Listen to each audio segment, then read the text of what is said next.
할렐루야. 반갑습니다.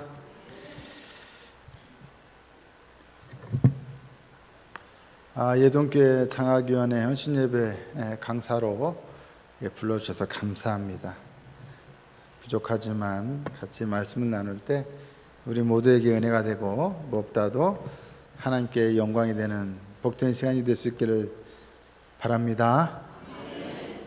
오늘 참 예동교회 제가 몇 번 왔지만 보니까 일단 너무 좋습니다. 층고가 높아서 너무 마음에 듭니다.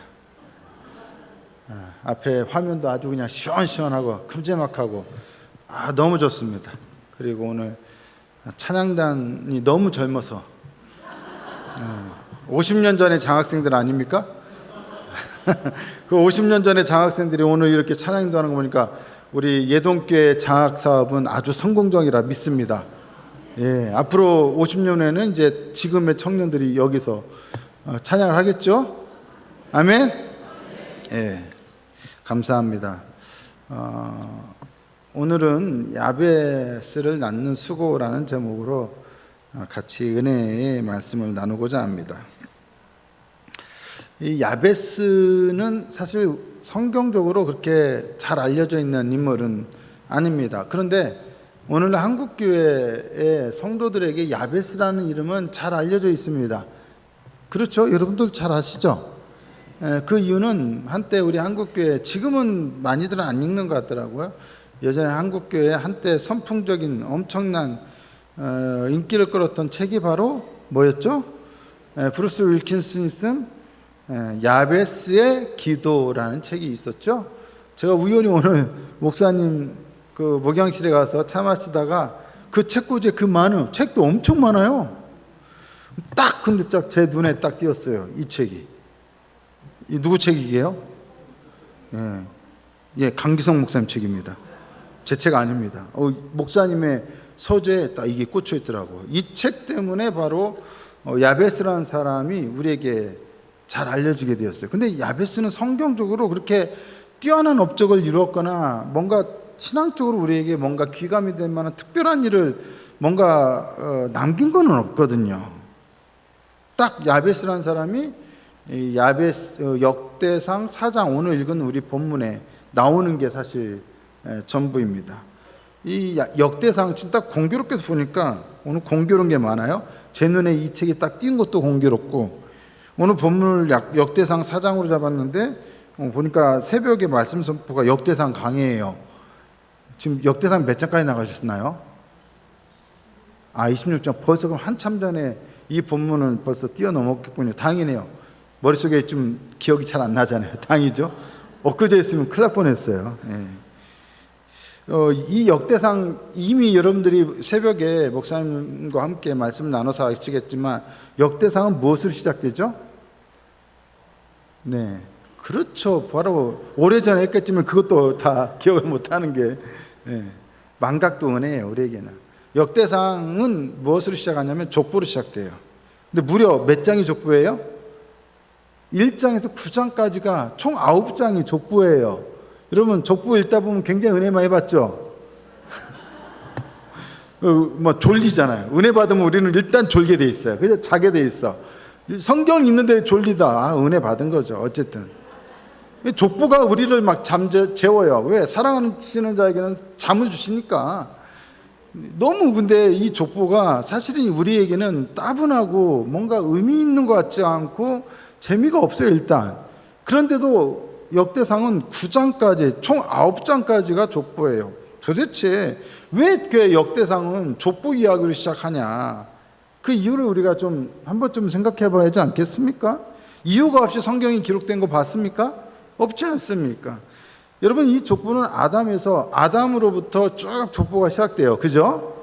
근데 어디서 끝날까요? 아담으로부터 시작된 이 족보가 어디서 끝날까요?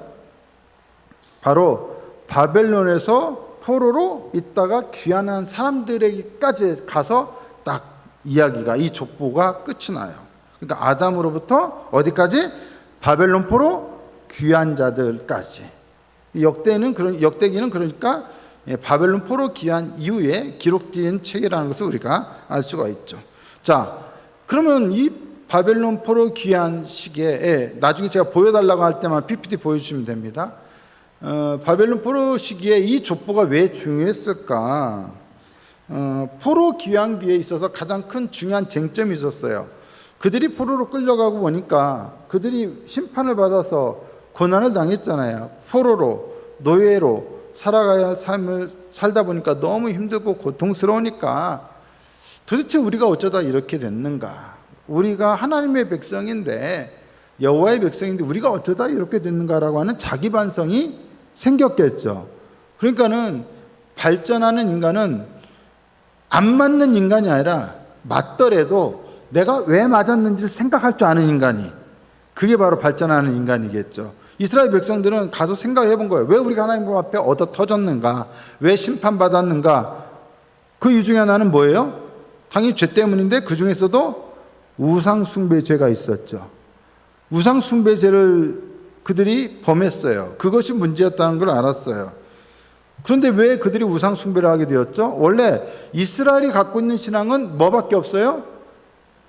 여호와 하나님 신앙밖에 없어요. 그러니까는 그들이 갖고 있는 신앙이라고는 여호와 신앙밖에 없는데, 다른 이방 신에 대한 신앙이, 숭배 사상이 들어왔다는 얘기는 뭐예요? 다 어디서 온 거예요? 자체적으로 만들어진 게 아니라, 메이드 인 이스라엘이 아니라 다 어디예요? 바깥에서 만들어져서 수입된 거예요. 다 원천 수입된 거예요. 자체 생산은 하나도 없어요. 근데 주로 어쩌다가 이게 수입이 됐어요? 여러 가지 이유가 있겠지만 대부분 뭐예요? 통혼 문제가 있었어요. 솔로몬 같은 경우에는 통혼이 많았어요. 그러다 보니까 이 공주들이, 외국의 공주들이 결혼하면서 시집 오면서 뭐예요? 자기 몸만 온 게 아니라, 수행원들만 데려온 게 아니라 자기 나라에 섬기던 뭐도 갖고 와요? 예, 신도, 우상도 갖고 와버려요. 그리고 가서 신전도 막 세워요. 그러니까 뭐예요? 이 이방인들과의 결혼이 어떤 문제를 야기했어요? 우상 숭배를 야기해버린 거예요. 자기들이 생각해 보니까 이스라엘 백성들이, 우리가 우상 숭배가 문제였는데 이게 뭐 때문이냐? 우리가 순수하게 우리 이스라엘 백성들하고만 결혼했어야 하는데 이방인들과의 통혼이 문제였다. 그렇다면 이제 앞으로 우리는 이 우상을 섬기면 안 되니까 어떻게 해야 하냐? 순수한 우리의 혈통을 지켜서 우리는 여호와 하나님만을 섬기는 백성이 되어야 한다 하면서, 그런 자각의식이 생기면서 혈통을 순수하게 여기기 시작했어요. 그리고 그 중에 가장 중요한 혈통은 뭐냐? 누구의 혈통이 가장 중요했느냐? 이스라엘 백성들을 영적으로 이끌어가야 할 제사장들의 혈통이 가장 중요했어요. 그래서 역대상 아마 8장이면은 8장을 보시면 다 이게 제사장과 레위인, 이런 사람들의 족보가 나오는 것을 확인할 수가 있습니다. 그래서 이 혈통을 조사하기 위해서 가장 중요한 자료가 뭐였어요? 바로 족보였어요. 족보. 그러니까 족보는 그들이 갖고 있었던 족보가 있었고, 또 어떤 족보도 있었느냐? 구두로 전해지는 족보도 있었어요. 제가 예전에 요르단에 있을 때 어떤 책을 읽었는데, 아프리카 어떤 출신 여자가 여성운동, 인권운동 한 사람인데, 그 사람이 쓴 책을 봤는데, 자기가 이제 소말리아 출신이에요, 이 여자가. 근데 자기가 교육받기 전에는 자기 원시 부족에서 살다가 할머니한테 교육을 받는데, 우리는 당신의 이름이 무엇입니까? 라고 물어보면, 네, 저는 성은 뭐고 이름은 뭡니다 하고 자기 성과 이름을 딱 간단하게 얘기를 해요. 근데 이 사람들은 자기 이름을 얘기하는데 엄청나게 긴 조상들의 족보까지 올라가는 거예요. 누구의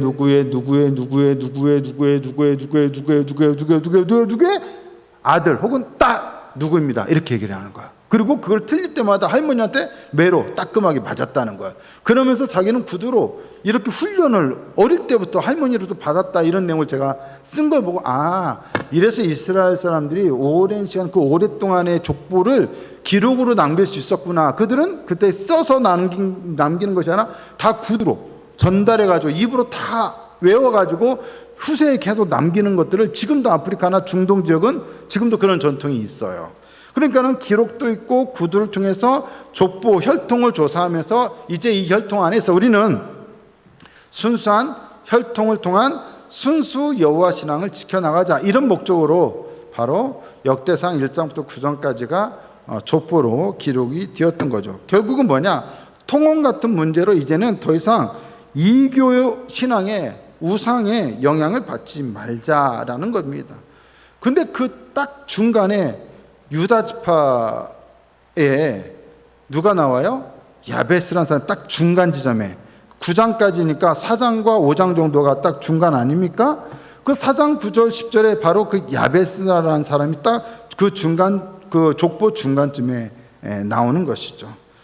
다른 사람들은 주로 쭉 누가 누구를 낳고 누가 누구를 낳고 혹은 누구의 아들은 누구고 누구의 아들은 누구고 혹은 거꾸로 누구의 아버지는 누구고 누구의 아버지는 누구고 낳고 혹은 누구의 아들 혹은 누구의 아버지 이런 얘기만 쭉 있는데 딱 야베스에서는 그냥 낳거나 누구의 아들이거나 누구의 아버지거나 이렇게 끝나지 않고 야베스는 귀중한 자라 하면서 야베스에 대해서 단 2구절이지만 딱 눈에 띄는 구절을 적어 놓았더라는 거예요.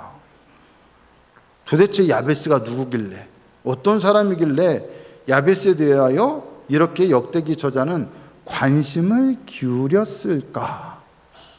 우리의 시작은 바로 여기서 시작되어야 합니다. 야베스에 대한 이 역대기 저자의 관심의 의도가 무엇인지를 생각해 볼 때 오늘 우리는 이 설교의 내용을 충분히 이해할 수가 있게 됩니다. 자, 포로 귀환자들이 귀환을 했어요. 70년 이후에 자신들의 고향 땅으로 돌아왔어요. 돌아왔는데 자기들이 이제 우리는 돌아가서 저 땅을 다시 재건할 거다. 신앙적으로나 모든 면에서 우리는 재건할 거다라고 왔어요. 근데 그들은 거기서 이미 70년 이상을 살았어요. 여러분, 한 곳에서 70년 살았으면 이미 뭐예요? 모든 생활의 뿌리가 거기에 딱 박혀 있는 거예요. 지금 예동교회가 몇 주년이에요? 올해가 75주년 아닙니까? 75년 동안 형성되어 있는 그 뿌리를 갑자기 뿌리 뽑을 수 있습니까? 여러분 다른 교회 가라고 해도 가고 싶지 않잖아요. 그렇잖아요. 떠미로도 안 가잖아 이제는. 여러분 그 전통이라는 게 그렇게 무섭고 시간이라는 게 그렇게 무서운 거예요. 제가요 요르단에 몇 년 있었냐면 7년이 좀 안 되게 있었어요. 6년 8개월 정도 있었거든요. 애들이요 요르단을 떠나기 싫어해요. 우리 딸 같은 경우는 7살에 요르단을 갔는데 자기 인생의 반 이상을 요르단에서 자기가 살았던 우리 한국에 돌아올 때쯤에는 자기의 살았던 인생의 반 이상을 요르단에 살았어요. 우리 딸 같은 경우는. 그러니까 요르단이 자기는 영적인 고향이야. 떠나고 싶지 않은 거예요. 자기는 요르단에서 계속 학교를 다니고 싶대요. 그런데 어떻게 해요? 데려왔죠. 어떻게 혼자 남겨요?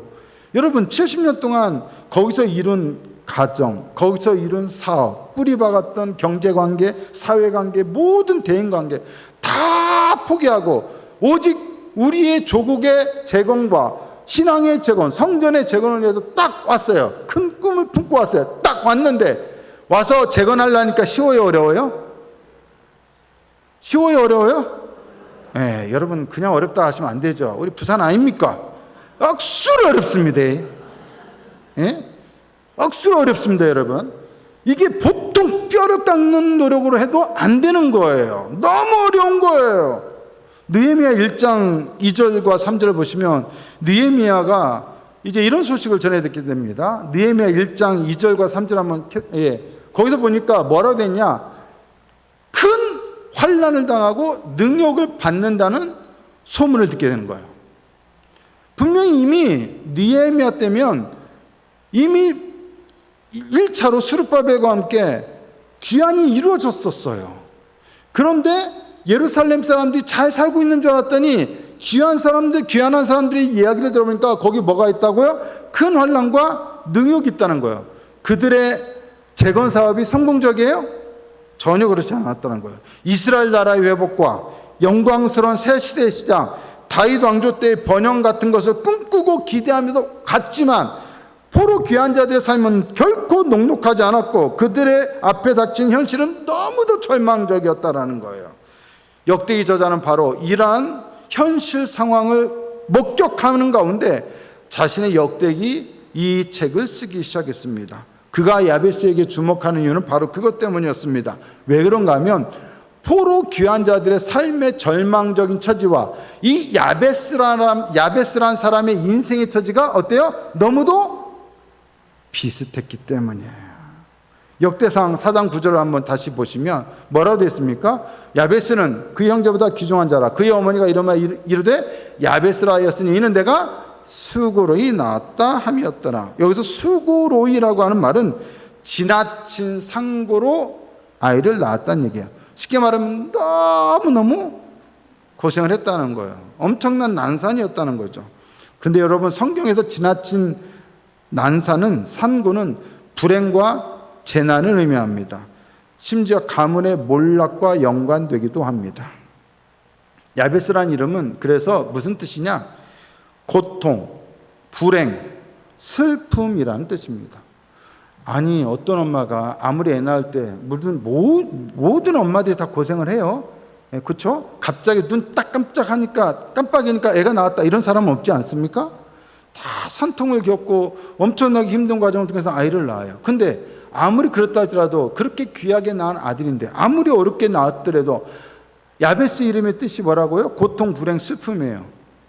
그 아이의 이름을, 자기 소중한 아들의 이름을 누가 고통이라 짓습니까? 누가 불행이라 짓습니까? 누가 슬픔이라 짓습니까? 사람들이 야베스를 부를 때 뭐라고 부르는 거예요? 그러면 야 고통아, 야 불행아, 야 슬픔아, 이렇게 부른 거 아닙니까? 아니, 어떤 엄마가 이름을 지을 때 그렇게 줘요. 근데 지금 야베스 이름이 그렇다는 거예요. 그만큼 야베스는 첫 시작부터, 인생 시작부터 너무 힘들었다는 거예요. 고통스러웠다는 거예요. 야베스 처지는, 이런 야베스 처지는 포로 귀한 자들의 상황과 너무 유사했어요. 이사야 14장 3절을 보니까 뭐라 되어 있느냐? 여호와께서 너를 슬픔과 공고와 및 내가 수고하는 고역에서 놓으시고 안식을 주시는 날에, 어떻다고요? 그들의 상황은 슬픔, 공고, 수고하는 고역. 딱 누구 이름과 비슷해요? 야베스 이름과 너무 비슷해요. 그런데 여러분, 그렇게 힘들게 시작했는데, 그렇게 인생을 시작했는데, 불행 가운데 시작했는데 야베스가 어떻게 되었다고요? 역대상 4장 9장 보니까 4장 9절에 야베스는 형제보다 귀중한 자라. 자기 가문에서 아주 특별한 사람이 되었다는 거예요. 존경받는 사람, 유력한 인물, 영예를 누리는 인물, 부유한 사람이 되었다는 거예요. 아주 자기 가문에서 세력이 있는 사람이 되었다는 얘기예요. 바로 이 점이 역대기 저자가 그냥 야베스에 대하여 지나칠 수 없었던 이유입니다. 야베스가 그 절망적인 상황에서 자신의 삶을 시작했다면, 고통과 불행한 상황 속에서 삶을 시작했는데 귀중한 자가 되었다면, 포로 귀한 자들이 절망적인 상황에서 시작했더라도 그들의 삶도 어떻게 될 수 있다? 야베스처럼 귀중한 사람으로 변화될 수 있다. 변화되어야 한다. 그것을 말하고 싶었던 거죠. 그러면 야베스는 어떻게 했길래 그랬을까요? 간절히 기도했죠. 간절히 기도했어요. 첫 번째, 역대상 4장 10절을 보면 어떻게 기도했냐면 아뢰어라는 말이 있어요. 이 아뢰어는 그냥 단순히 기도했다라기보다는 간절하게 호소하다 부르짖다예요. 아주 강력한 의지를 가지고 부르짖은 거예요. 아뢰어라고 하는 말로 번역되니까 좀 밋밋한 감이 있는데, 사실은 굉장히 강력하게 하나님을 향하여 간절하게 부르짖었다라는, 호소했다는 그런 의미입니다. 그러니까 절박함과 간절함이 묻어나는 간절한 기도를 했다는 얘기예요. 여러분 기도할 때 어떻게 기도하십니까? 제 기도 들어주셔도 좋고, 안 들어주시면 어쩔 수 없고, 그런 식으로 기도하십니까? 네. 반드시 하나님 응답해 주십시오, 그렇게 기도해야 하지 않겠습니까? 누구보다 야베스가 그렇게 기도했다는 거야. 장학위원회를 위해서 하나님 50년 동안 장학사역을 했는데 앞으로 50년은 어떻게 되든 괜찮습니다, 이렇게 기도하시겠습니까? 앞으로 50년이 뭐예요? 500년이라도 하나님 반드시 장학사업이 잘 이루어지게 해주세요라고 간절하게 아뢰어 기도해야 하지 않겠습니까? 아멘. 그래서 그렇게 간절하게 기도했습니다. 그리고 두 번째, 뭐라고 기도했냐? 내게 주께서 내게 복을 주시려거든 이렇게 기도합니다. 여러분, 주께서 내게 복을 주시려거든 마치 주셔도 되고 안 주셔도 되는 것처럼 이렇게 번역이 되어 있는데, 사실은 이게 어떻게 된 거냐면, 문자적으로 하자면 정령이 당신은 저를 꼭 축복하여 주소서, 이런 기도예요. 해도 되고 안 해도 되고가 아니에요. 정령이에요. 정령이 반드시 저를 축복해 주세요. 뭐예요? 강력한 의지를 하나님께 표출하는 거예요. 여러분, 기도할 때 이 정도로 강렬한 의지를 갖고 기도했다는 얘기는 그 뭘 의미합니까? 의지의 강렬함이란 다른 의미로 하자면 믿음의 강렬함이에요. 정말 하나님 향하여 간절하게 기도했다는 얘기죠. 자신의 현실에 대한 이 절망적인 상황에서 하나님 반드시 축복하여 주십시오, 이 상황을 변화시켜 주십시오라고 야베스가 기도했다는 얘기예요. 여러분, 사람들은 절망적인 상황을 만나면 보통 어떻게 합니까? 낙담하기가 쉬워요. 체념하기가 쉬워요. 근데 체념에도 두 가지의 형태가 있어요. 하나는 아예 대놓고 포기하는 경우, 자포자기하는 경우가 있어요. 대표적으로 이런 경우죠. 에스겔 37장 11절 보면 이렇게 표현해요. 이스라엘 백성들이 뭐라고 말하냐? 자기들을 우리의 뼈들이 말랐고 우리의 소망이 없어졌으니 우리는 다 멸절되었다. 우리 죽었다. 여기서 이제 마른 뼈처럼 완전히 말라 비틀어 죽었다. 근데 그런 이스라엘 백성들 하나님께서 마른 뼈들을 살리시잖아요. 그러니까 자포자기의 첫 번째 형태는 체념의 첫 번째 형태는 완전한 자포자기예요. 근데요, 이것보다 사실상 더 어려운 게 있어요. 뭐냐면 자포자기가 아닌 듯한데 은밀하게 포기하는 거예요. 은밀하게, 대놓고 포기하는 게 아니라 은밀하게, 교묘하고 은밀한 체념이 있어요. 어떤 것에서 그렇게 은밀하게 체념하냐? 신앙생활은 하긴 해요. 근데 어떤 신앙? 형식적인 신앙. 기도를 하긴 해요. 형식적인 기도. 이거는 이미 포기한 거예요. 체념한 거예요. 겉으로는 나는 믿고 있어요. 나는 예배도 드려요. 나는 기도도 해요. 근데 이미 그 바탕에는 뭐예요? 별로 무슨 내가 이렇게 예배 드린들, 내가 이렇게 기도한들 하나님 무슨 응답하겠어? 이미 자기도 모르게 체념이 들어와 있어요. 그래서 형식적으로는 예배를 드려요. 근데 기대와 소망이 있어요, 없어요? 없어요. 대표적으로 말라기 시대가 그런 경우였어요. 말라기 1장 6절을 보면 하나님께서 책망하시니까 그들이 말해요. 어떻게 우리가 주의 이름을 멸시하였나이까? 제사장들이 하나님께 책망을 받으니까 우리가 언제 하나님을 멸시했습니까? 우리 제사도 잘 드렸는데요. 무슨 소리입니까? 또 말라기 1장 7절을 보니까 또 뭐라 그래요?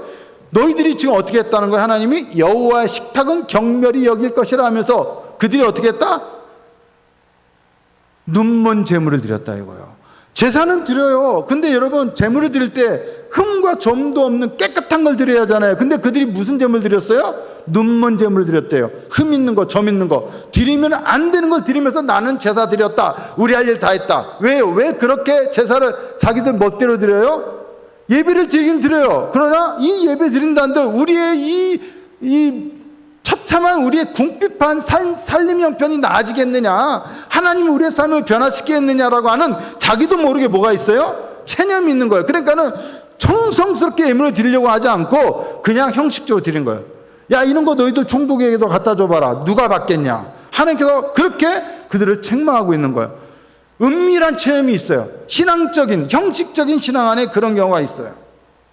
예동교회도 새벽 예배, 낮 예배, 오후 예배, 수요 예배, 금요 기도회 다 드리잖아요. 예배는 드려요. 문제는 그게 형식적인 예배냐, 아니면 거기에 생명이 있느냐, 그게 중요해요. 반드시 예동교회는 체념이 아니라 간절한 예배요, 간절한 기도의 삶을 살아가는 그런 교회가 될 줄로 믿습니다. 반드시 되어야 합니다. 여러분, 체념에는 자포자기만 있는 게 아니에요. 이거 과연 내가 예배 드린다고, 내가 기도한다고 무슨 의미가 있을까? 오늘날 젊은 사람들이, 청년들, 학생들, 젊은 사람들이 왜 예배를 안 드려요? 예배를 드려봤지만 뭐 별 달라진 게 없더라. 아마 벌써부터 그렇게 체념하고 예배를 드려도 그만, 안 드려도 그만, 그렇게 포기한 사람들이 분명히 많이 있을 거예요. 그러니까 예배를 우리 여기 계신 어르신들처럼 목숨을 걸고 예배를 드리지는 않는 경우가 있을 거예요. 혹은 우리 중에도 예배를 목숨을 걸고 지켜요. 나오지 말라 해도 새벽부터 모든 예배 다 참석을 해요. 근데 문제는 아무리 열심히 참석해도 간절한 기도가 없다면, 간절한 예배에 대한 사모함이 없다면 예배는 드리지만 우리 안에 이미 형식적인 신앙이 자리 잡아서 이미 나도 모르게 체념이 가득하다는 거예요. 뭐냐? 포로 귀한 자들은 이러한 체념이 있었다는 거예요. 아무리 우리가 예배를 드려봤자 성전을 위해서 애썼지만, 우리의 헌금도 드리고 재물도 드렸지만 아무나 삶의 변화가 없더라. 영광스러운 다윗의 영광은 다시 돌아오지 않더라. 사람들이 점점 포기하면서 이제 재물을 집어들여 갖다 드린 거예요. 그런 일들이 일어나고 있었다는 거예요. 신앙의 시대가 아니라 무슨 신앙? 고난과 불행과 고통의 시대와 더불어 그들은 이제 불신앙의 시대를 살아가게 되었다는 거예요. 바로 이때 야베스는 어땠다고요? 그들과 달리 성령이 축복해 주십시오. 간절히 부르짖으며 하나님 응답해 주십시오. 어때요? 시대 상황과 반대되는, 역행하는 불신앙의 시대에 신앙적인 간절함으로 하나님 앞에 기도했다는 것이, 이게 중요해요. 야베스는 그렇게 기도했기 때문에 그의 불행한 시작, 누구보다도 불행한 시작 아니었습니까? 고통스러운 시작 아니었습니까? 그런데도 그는 형제 중에 귀중한 자가 될 수 있었다는 거예요. 오늘 중요한 건 바로 그것입니다. 오늘날 많은 그리스도인들은 불신앙적인 삶을 가지고 신앙생활합니다. 그래서 교회 안에 문제가 뭐냐? 교회 안에 불신자들이 많아요. 믿는 듯한데, 문의는 그리스도인인데 안 믿어. 이 예배 드려봐야 무슨 일이 일어날까? 기대가 없이 와요. 기도회를 와도 기대가 없이 오고, 예배를 드려도 사모함이 없게 와요. 그러니 무슨 일이 일어나겠습니까? 근데 그 중에 야베스 같은 사람 몇 사람만 있으면 어떻게 되겠어요? 어떻게 되겠어요? 놀라운 역사가 일어나는 것이죠. 야베스는 다른 사람들처럼 누구나처럼 절망할 수도 있는 상황 속에서도 절망하지 않고 오히려 믿음을 가지고 간절하게 하나님 앞에 기도했다는 것입니다. 불신앙의 시대에 진정한 신앙의 모습으로 하나님 앞에 섰다라는 것입니다. 자신의 고통스러운 삶의 처지를 완전히 하나님께 맡겨드렸다는 것이죠. 그래서 결국 그의 모든 삶의 처지가 변화가 되었던 것입니다. 아멘이시죠? 예. 하나님은 결국 그에게 역사하셔서 그를 변화시켰습니다. 야베스의 삶을 통해서 역대기 저자는 무엇을 꿈꾸고 있어요? 우리 포로 귀한 자들도 야베스처럼 이렇게 얼마든지 하나님께 매달리면, 간절하게 하나님을 찾고 구하면, 진정한 마음으로 하나님께 예배하면, 기도하면 우리들도 야베스처럼 어떻게 될 수 있다? 변화될 수 있다. 역대기 저자는 이 역대기서를 쓰면서 이것을 읽는 독자들이여, 우리들도 야베스처럼 변화될 수 있습니다. 읽고 우리도 하나님 앞에 매달립시다 라고 외쳐 주장하고 싶었던 것이죠. 그래서 야베스를 이 역대기 저자, 역대기 1장 9장부터의 어떤 그 긴 족보의 딱 중간에 집어넣었던 것이죠. 여러분, 야베스처럼 누구나 환난이 있어요. 어려움이 있어요. 어려움 없는 인생이 있습니까? 어려움이나 문제 없는 교회 있습니까? 위기 없는 교회나 신앙생활이 있습니까? 누구에게나 개인의 삶에 있어서나 교회 공동체에 있어서나 누구나 위기나 삶의 환난은 다 있습니다. 하지만 중요한 것은 하나님의 능력이 임하면 그 모든 것은 어떻게 됩니까? 변화될 수 있다는 것입니다. 그러므로 야베스의 기도는 좀, 브루스 윌킨슨이 쓴 이 야베스의 기도는 좀 아쉬운 게 뭐냐? 너무 지나치게 개인의 성공적인 그런 어떤 경험을, 기도를 통해서 자신의 성공을 이뤘다, 이런 관점으로 이 책을 썼는데, 그런 관점도 사실 우리에게 도전도 되고 필요하기도 하지만, 그보다는 고통의 시대, 환난의 시대, 불신앙의 시대에 야베스가 보여준 신앙으로 우리가 돌아가야 한다는 영적 부흥의 관점으로 이 책을 썼더라면 저는 개인적으로 훨씬 더 좋았겠다, 이런 생각을 해요. 오늘 이 예배 시간을 통하여 우리 모두가 예동교회 성도님들이 영적 부흥을 꿈꾸는 그런 성도님들이 되실 수 있기를 바랍니다. 모든 시대, 모든 이 시대의 그리스도인들도 포함해서 하나님을 믿어도 어설프게 믿고, 안 믿으면 내가 지옥 갈 것 같으니까 뒤통수가 막 두렵고 떨리니까 예수는 믿어야겠고 주일날 딴 데는 못 가겠고, 예배는 드리는데 예배만 드리자마자 그냥 나 오늘 할 거 다 했다 하고 그냥 가는 거예요. 그런 신앙이 아니라 정말로 하나님의 역사, 하나님의 축복, 하나님의 승리가 반드시 우리에게 임할 수 있다라고 믿음으로 그렇게 예배를 드려야 하지 않겠습니까? 아멘이십니까? 오늘 저는 우리 성도님들이 장학위원회를 통해서 바로 이 불신앙 시대에 야베스 같은 그러한 인물들을 키워내는 장학 사업을 할 수 있기를 축복합니다. 장학위원회의 목적은 단지 어려운 아이들, 몇몇 아이들 도와주자, 그 정도가 아니라 이 아이들이 누구처럼 이 불신앙 시대에, 얼마나 지금 불신앙 시대예요. 이 불신앙 시대에 이 야베스 같은 인물로 우리가 한번 키워보자. 그러려면, 이 인물들을 키우려면 이 예동교회 장학위원회뿐만 아니라 모든 성도들이 어떻게 해야 돼요? 야베스, 엄마가 야베스를 낳기 위해서 어떻게 했다고? 수고를 낳았다 했잖아요. 근데 그건 육체적인 수고고 고통이지만 영적으로, 영적인 인물로서 이 야베스를 낳으려면 장학위원회와 이 예동교회는 얼마나 영적으로 하나님 앞에 간절히 기도하며 헌신하며 엄청난 영적인 수고를 감당해야 할까요? 반드시 야베스 같은 한 인물을 낳기 위해서는 그러한 영적인 수고가 반드시 수반되어야 한다는 것입니다. 그런데 여러분들은 그렇게 영적인 수고를 할수록 누가 복을 받게 될까요?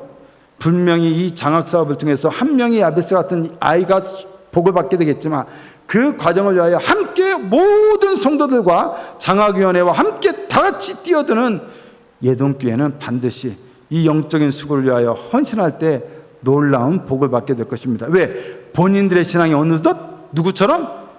야베스처럼 되어 있을 것이기 때문에. 여러분 부탁드립니다.